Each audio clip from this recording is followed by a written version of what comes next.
I don't hide. I'm very extroverted. I love to speak in public. I'm not really as nervous as I thought I would be right now, so this is exciting for me. So I want you to learn to be bold, whatever that looks like for you. Bold may look like not wearing my wig 2 days a week, or it may look like wearing a hat every day.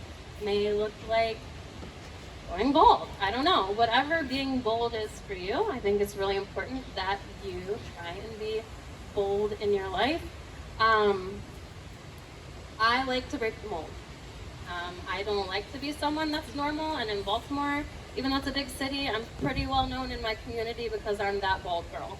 And that was something I learned here. It was a little hard for me when I first got here.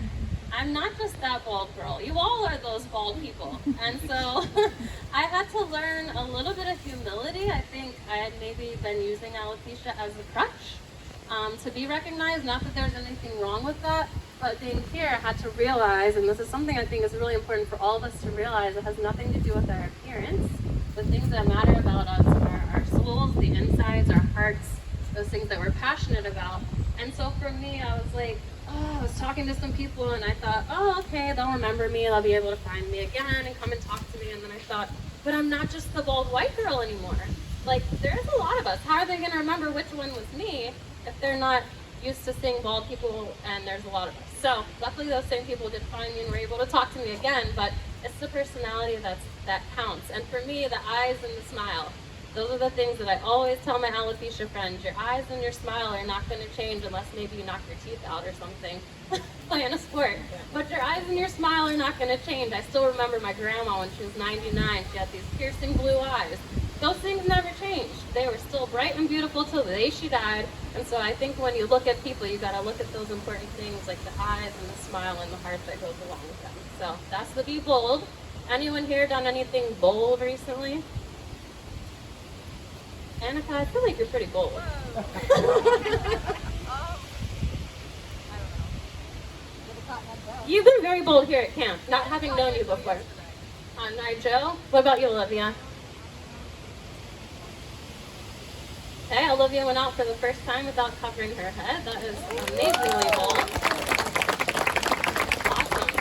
Anyone else made any bold moves recently? Anyone being here at camp is bold? I feel like it is.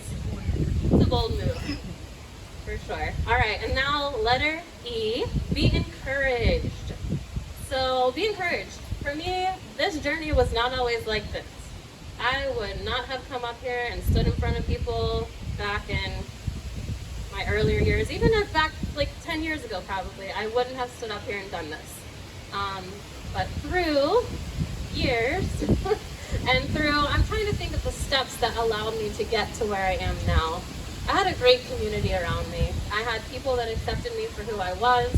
I had pretty good family support, although I would say they pushed treatments on me a little more than what I wanted. That was just something that with age and with time, we have learned to accept those things. But I think for me, just having a community and being willing to be around people that accept me for who I am. I know Annie has talked a little bit about some crowds that she's not the most comfortable around yet, and that's okay. And for me, I found my comfortable crowds, and I don't really find myself ever in an uncomfortable crowd, but it's been a while. It's taken years and years and years to reach that point. And so I think if you're in that place, Olivia, you're still new to this, right? Like you just learned I can uncover my head, and that's okay. You can be at that starting point in your journey, and you can go all the way to where I am, or you never reach where I am, and that's okay. The point is everyone's journey is different. I know Jaden's hair has come back recently, and so we just never know what our journey is going to look like, but it's all about embracing and being encouraged with where you are. If you ever need encouragement, if you need someone to be by your side, on your side, I'm always here. That's one of my favorite things. I'm a social worker. I'm an empath. I can do therapy. I don't currently do it in my job, but I'm licensed and trained in Maryland, so if anyone ever needs anything, I'm here. But I want you all to be encouraged. I hope you're encouraged by hearing me speak. This is a dream come true, honestly. So Jeff, I do appreciate you and all that you and Betsy have done. Karen, you as well.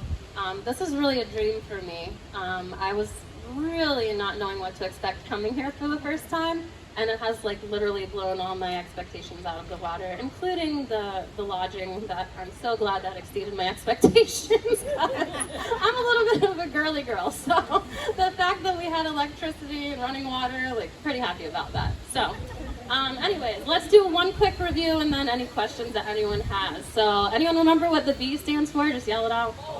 Bold. R? Real. Real. A? Active. V? Visible. Visible. We did throw a lot of V words out there, so V, visible. E? Encourage. Great job. So any questions from anyone? I have a second mic if you need it. This might be for more for the groups, but Yeah. being in the military, we move around a lot. We don't talk about the community, right? So our community is really small, and we're staying in the area for a while. Is there any recommendation for that community to get bigger now that we know we're going to be there for a while? For her and her sister will also. Okay, so you're talking about the military community? in No, general, just or- that this. I'm out now. I just retired. So Oh, okay, yeah, okay. but- So any suggestions as to how to make the alopecia community bigger in your area? Has anyone had any experience doing that? Facebook groups? Yeah, I know you don't do Facebook. I know, social media really is, But you may for have to this change your reason, mind on for that. one reason, with a fake name, I don't care. But you could Facebook is a lot for at least a therapist, right? Yeah, so some of you may have to bite the bullet and create a fake profile. Jeff? Just go to one of the CampFitch groups on Facebook. You go to CampFitch.org. Go to the Facebook page that is linked here. And realize you used to have leaders. A lot of times the leaders, their kids go to their back and they're no longer involved. And then sometimes they get old. And then sometimes they get, sometimes the parents, their kids go to college and they just don't want to be involved in it anymore, and then the parents aren't willing to run it. So what we did a few years back was we just got rid of all the leaders.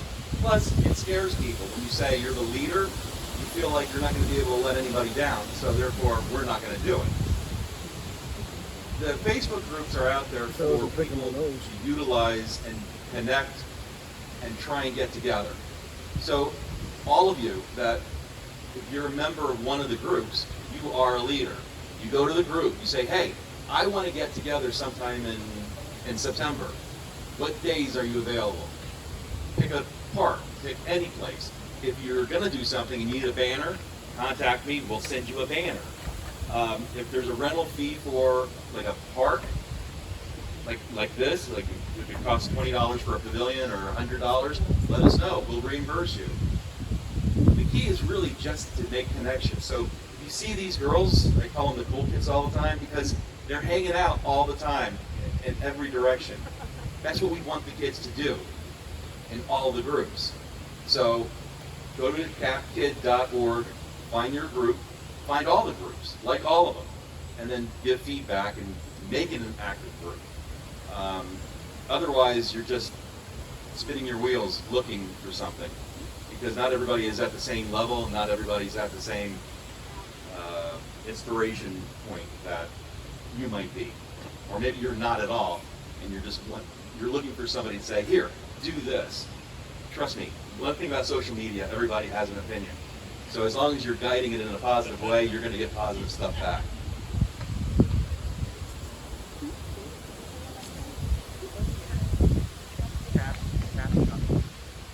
CampKid.org. Or just go to our Facebook page, our website. I just looked it up on the floor. CampKid. Okay, the website is capkids.org if you have never visited the website, capkids.org. Any other questions, comments?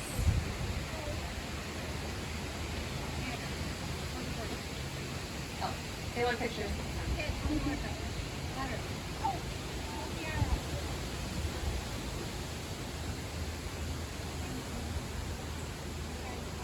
Yes, Amanda. So, they're people. Oh. I know you're loud with the wind. Right, yeah, the wind stopped. So you're Be Bold. Before you lost all your hair, were you bold? Or was that something that you always had, or is that something that you developed over time?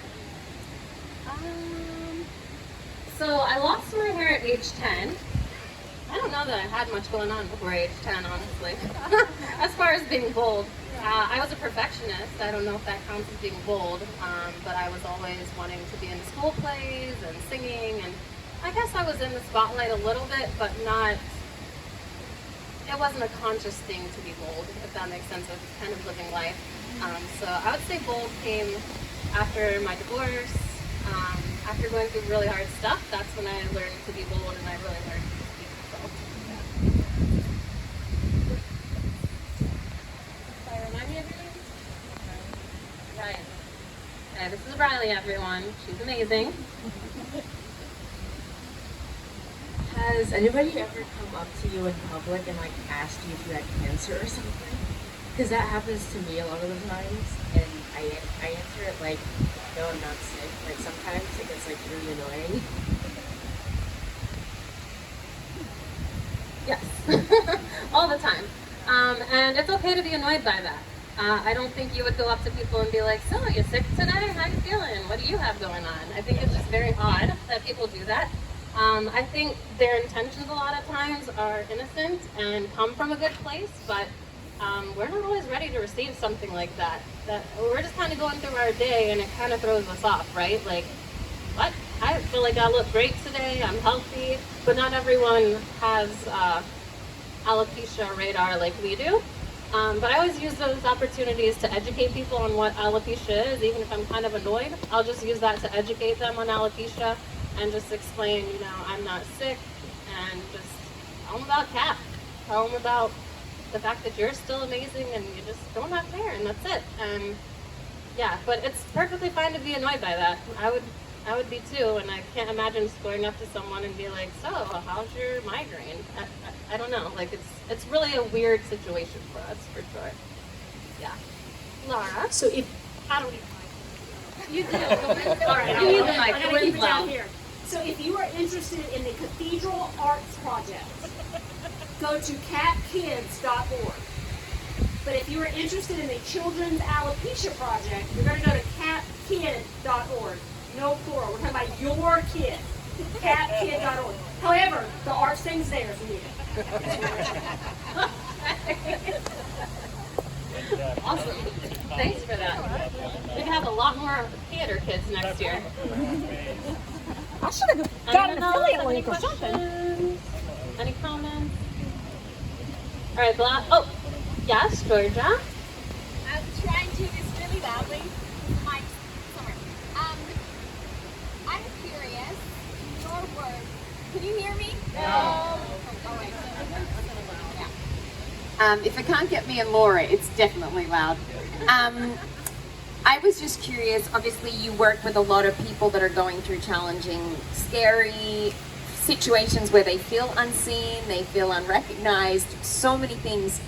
I think it's something I'd love to hear about is maybe how you find yourself resonating with the folks that you're serving because of the journey you've gone on. And it might be an interesting question to so many of us to think, how has my alopecia helped me help others because of the journey I've been on? Sure. So I work formerly as a teacher. I worked in high school teaching Spanish. I worked in an elementary school teaching handwriting to kindergartners. And I also worked at an immigrant shelter teaching English to kids that had just arrived across the border.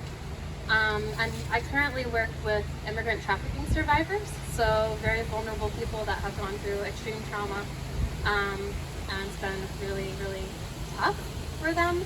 I would say I would not be nearly as equipped for my job had I not ever had alopecia. I think it shows them that you can be different and still be successful, and that you can go through hard things and that you can get through them. That's something I try to encourage my clients with. They're very resilient people, and I think I see that resilience because it's reflected in myself, and so it's easier to recognize their resilience because I've been there myself. And so it's something a lot of times we'll ask them, what are your strengths? What are you good at? And they'll be, you know, sort of clueless. I don't know. It's like, well, you made it here. You're very resilient. You're very brave. And so it's just recognizing those same things that I've seen in myself. And I think whether they see that in me or not, I think they do. I hope they do. Because I do try and just show them that I'm also resilient and I've been through a lot. But I do love my job. I love what I do. If anyone speaks Spanish, I'd love to speak Spanish with you. Or if anyone's interested in learning Spanish, some of you younger ones, I can help you know how I learned it and maybe give you some shortcuts because it took me way too long to learn. But yes, that's one of the things I love about having alopecia. It doesn't keep you from doing anything that you don't want to do. Other diseases can. And so, but alopecia, really, you are your own limit setter with alopecia. And so I love that it's just something that doesn't limit you unless you let it.